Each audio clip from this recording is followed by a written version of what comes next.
안녕하세요. 2024년 4월 8일 월요일입니다. 오늘 함께 묵상하실 말씀은 신명기 23장 19절부터 24장 9절까지의 말씀이고요. 제목은 관심과 보호입니다. 모세는 이스라엘 백성들이 언약 공동체로서 언약의 관점에서 생각하고 행동해야 한다 권면하십니다.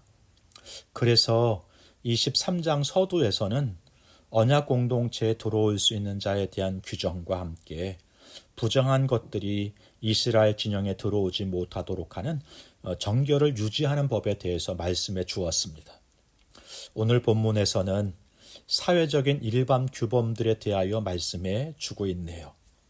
본문을 함께 보겠습니다. 먼저 이웃에게 꾸어주되 이자를 받지 말라 말씀합니다. 이스라엘이 가나안에 정착하는 초기 어디서나 그렇지만 어려움이 있을 수 있습니다. 그런 가운데 공동체가 건강하기 위해서는 강한 자는 힘을 함부로 사용하면 안 되고 약자와 가난한 자들을 돌볼 수 있는 시스템을 조직하고 갖춰야 한다는 것입니다. 하나님은 그래서 동족을 대상으로 하는 영리를 목적으로 하는 고리대금업을 금지시키세요. 가난한 사람들이 돈이나 곡식을 빌리고 원금과 함께 이자를 갚아야 한다면 어려움이 2배가 되기 때문에 그렇습니다. 하나님 공동체는 약자를 보호하는 공동체잖아요. 그래서 누군가에게 나눌 수 있는 정도가 된 사람들은 아낌없이 형제와 이웃들에게 빌려주고 나눠줄 수 있는 것이 이것이 은혜를 입는 사람의 모습이고 은혜를 아는 사람이 살아갈 믿음의 자세인 것입니다.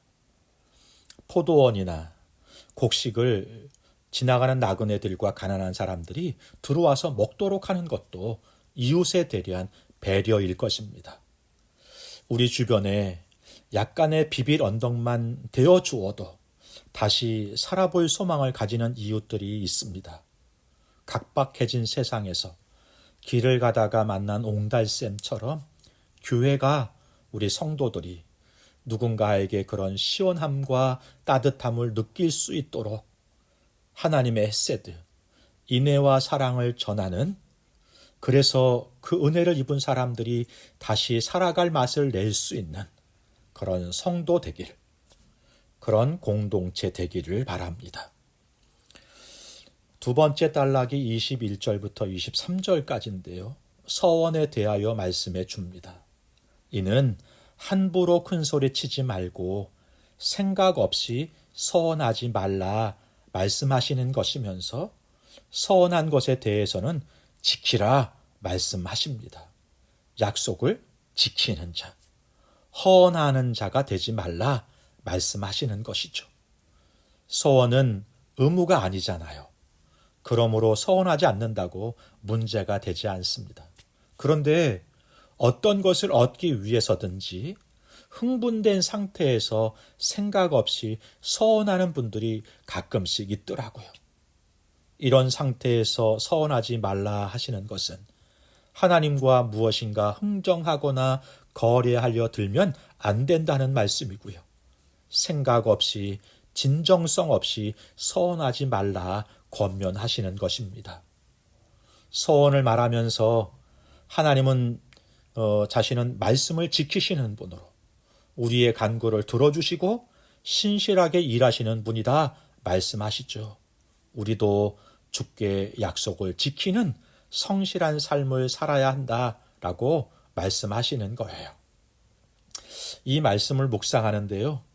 제가 고등학교 때 제가 목사가 되겠다고 하니까 친구 중에 하나가요. 그럼 자신은 기업가가 돼서 헬기가 뜨고 내릴 수 있는 교회를 건축해 주겠다.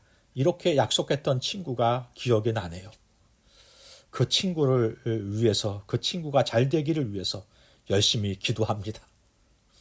건물을 얻기 위해서가 아니라 하나님께 한 약속을 저도 지키고 그 친구도 지킬 수 있기를 원해서인 거죠.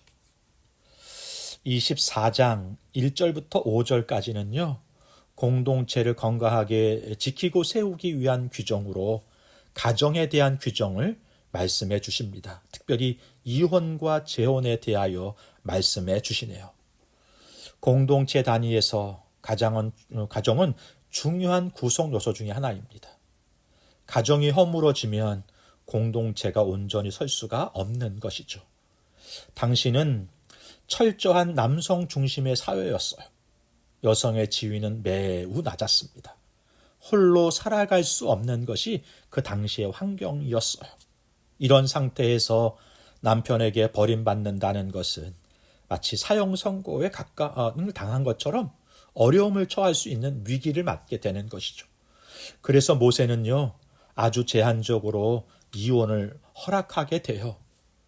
이혼을 허락하긴 하는데 아내가 성적인 일탈을 했을 경우에 이혼 증서를 써주고 집으로 돌려보내도록 했던 것입니다.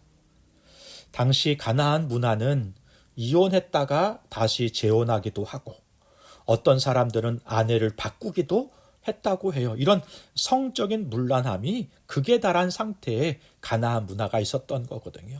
해서 모세는 이 같은 행위를 하나님께서 가증히 여기신다 말씀하시면서 하나님이 주신 땅에서 이 같은 죄가 이스라엘 백성들의 삶 가운데 문화 가운데 들어오지 못하도록 명령하고 있는 것입니다.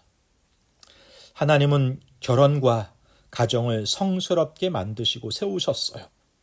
공동체가 건강해지는 것은 가정이 건강하게 세워지는 것으로부터 시작이 된다는 말씀인 것입니다. 마지막 단락에서는 혼인한 자를 바로 군대에 보내지 말도록 해요. 공동체는 누군가의 헌신으로 세워지지만 또한 누군가의 헌신을 막무가내로 요구할 때에 무너질 수 있다는 것입니다. 한 사람이 행복한 것이 공동체의 행복이기도 한 것이죠.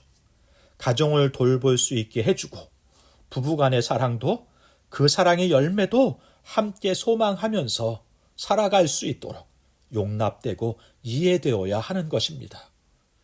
6절과 7절에서는 최소한의 생계와 생명을 유지할 수 있도록 배려해야 하고 그런 시스템을 갖추어야 한다 말씀해 주시는 것이고요. 8절부터 9절까지는 공동체를 건강하게 지키기 위해서 청결함에 대하여 말씀해 주고 있는 것입니다. 성경에 나병이라고 했는데요. 이 나병이란 지금의 한센병을 말하는다기보다 당시 횡행했던 피부병과 전염병들을 말하는 것으로 이해하는 것이 좋겠습니다. 당시 의료 수준이 지금과 같지 않잖아요. 그래서 제사장을 중심으로 이런 조치들이 필요했던 것입니다. 미리암에 대한 기록은 미리암이 모세를 대적하고 불순종했다가 피부병에 걸렸던 것을 기억하라고 말씀하시는 것이면서 제사장이나 모세가 말한 이런 조치들에 대해서 순종해서 하나님이 허락하신 땅과 공동체를 건강하게 지키라 권면해 주고 있는 것입니다. 23절과 24절에서는 기본적인 것들에 대해서 말씀해 주시네요. 이웃에게 관대한 도움을 베풀라. 성실하게 말하라. 그리고 여성과 신혼부부와 약한 자와 공동체를 보호하라 말씀해 주십니다. 오늘 우리의 일상 속에서 이것을 실천하는 하루가 될 수 있었으면 좋겠습니다. 기도하겠습니다.